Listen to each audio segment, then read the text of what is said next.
Columbus, and I also wanted them to discuss why he was so widely celebrated versus Juan Ponce de Leon, why he wasn't widely celebrated. And we really talked about Juan Ponce de Leon in lesson 4, but I still wanted them to kind of touch on that and figure out why Columbus was such a popular guy. And lastly, I wanted the kids to compare and contrast between the different thoughts of Columbus based on all the materials that were provided.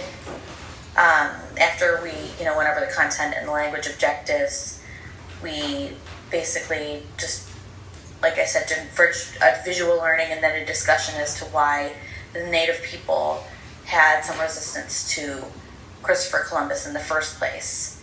And to add on with that, we wrapped up the lesson by creating a graphic organizer on the different explorers, and then we did a lesson 3 review to check for understanding. So just really quick, some visual supplementary materials that we used throughout the language levels were visuals, modeling. We did a lot of visual learning, like tracing your finger through the maps to identify the different explorers.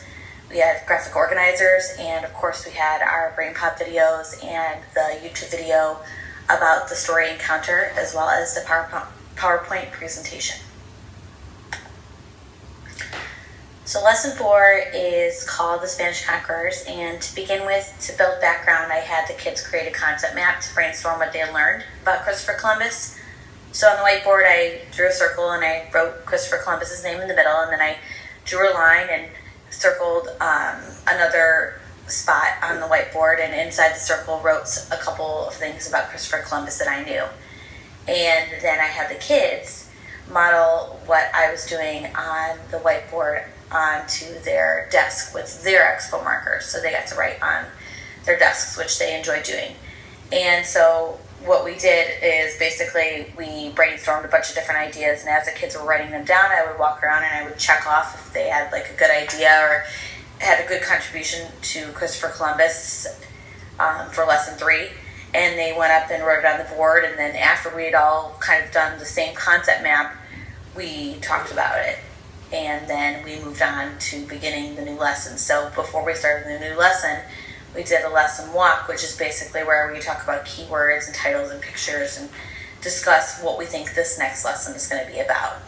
So when it comes to the content objectives, I wanted the students to be able to identify the Spanish conquistadors and analyze why they explored the Americas, explain how the Spanish conquered the Aztecs, as well as analyze how Spain came to claim large areas of the southwestern and southeastern states. And then for the language objective, I wanted the students to be able to orally explain to a partner one difficult part of their expedition with the Spanish conquistadors through a journal entry. And that would require them to kind of visualize and put themselves in the position of the Spanish conquistador and create this journal entry about a difficult part of the expedition. Some of the higher order thinking questions and strategies that we talked about were evaluating the historical information that was taught that day, and to explain the difficulties that the Spanish conquistadors experienced, as well as to create a tall tale about the 7 cities of gold, which should be as convincing as possible, because that was one of the things that they talked about in this lesson. In addition, for visuals, resources, and supplementary materials for all language ability levels, the kids had opportunities to see other visuals and modeling used for academic vocabulary and for accessing prior knowledge. We always kind of do a little map skill where the kids trace their fingers around and find the routes of the explorers and where they're going.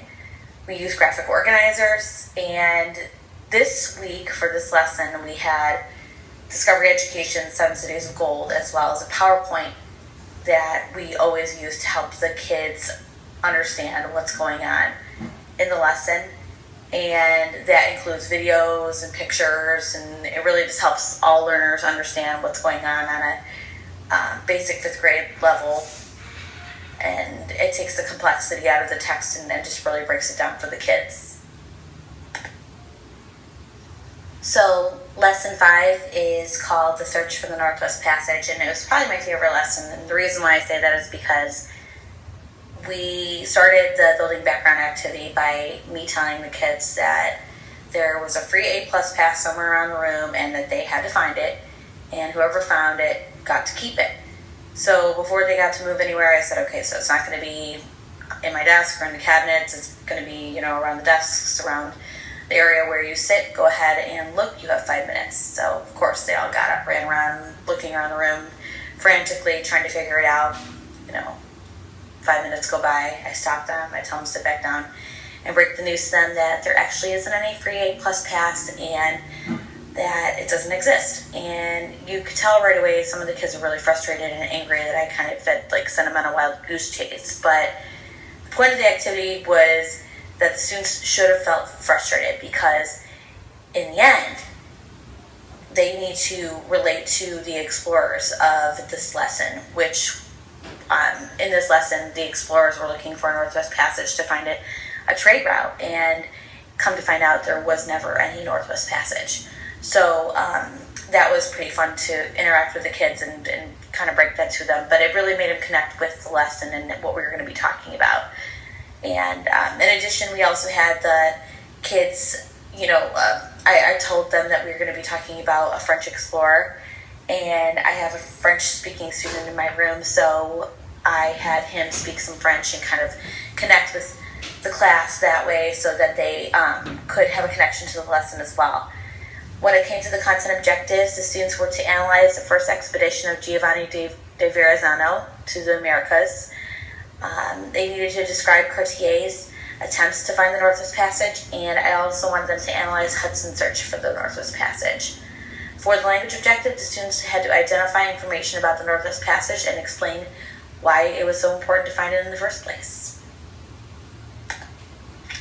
When it comes to the higher thinking strategies, the first one was for the students to analyze Verrazzano's quotation on page 137. It's kind of at the beginning of the lesson, and it kind of prefaces the whole discussion of the Northwest Passage. Secondly, the kids had to examine the efforts of European explorers to locate the Northwest Passage and why it was such a big deal in the first place. And thirdly, the kids needed to explain why finding a new trade route to Asia was so important, because really that is the whole big idea of all 5 lessons, was them finding a different trade route. So when it came to accommodations and resources and supplementary materials for all language levels, things like I've said in previous lessons, visuals and models for academic vocabulary, visual learning with maps, tracing their fingers along, finding where certain explorers started, where they ended, graphical organizers to help discuss certain topics throughout the lesson. BrainPot video, this one had one on Henry Hudson. There was a Discovery Education video on the search for the Northwest Passage. And of course, as always, we have a PowerPoint, which is the best visual because it's something that they can continue to go back to even after we've discussed it. And, it includes those videos, it includes those pictures, and it breaks down the information and the complexity of the text that's in the textbook so that it accommodates for a 5th grade reading level. And, after the lesson was over, we just wrapped up by having the kids highlight the expeditions of Cartier and Hudson, and then we finished with a check for understanding by having the kids complete a lesson 5 review. For the end of the unit assessment, I assigned a Comic Life project for my students. The Comic Life project was a formal assessment which required the kids to do some research on a specific explorer. They also had to do a presentation afterwards, so that's where the language objective for the end of the unit assessment would come in, because not only was I assessing them on the ability to research and find information on their explorer, but to also explain to the rest of the class about their explorer.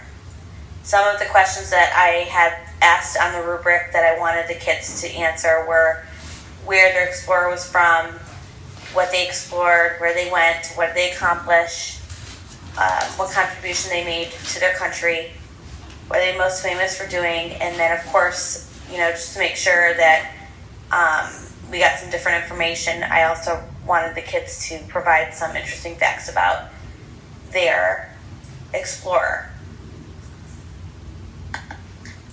So for the end of the unit assessment, there was a question as to how I'm going to assess all language levels. So I included an MPI strand in my last slide that talks about what is required of the students, which is that they're going to collaborate in providing coaching and feedback to peers on their oral presentations using class-created rubrics. So the oral presentation would be the comic life that they're presenting to their class after they had completed it. And so as a level 1 for entering, they're going to state ratings of peers' presentations by using illustrated sentence frames and word banks.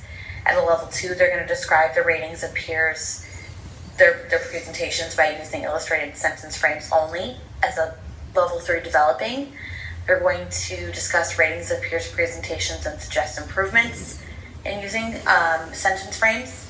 Level 4 would be expanding. That would be where the students would explain ratings of peers' presentations with evidence and suggestions through sentence frames for improvements. And lastly, for bridging, which would be level 5, the students would need to justify ratings of peers' presentations with evidence and suggest improvements using rubrics.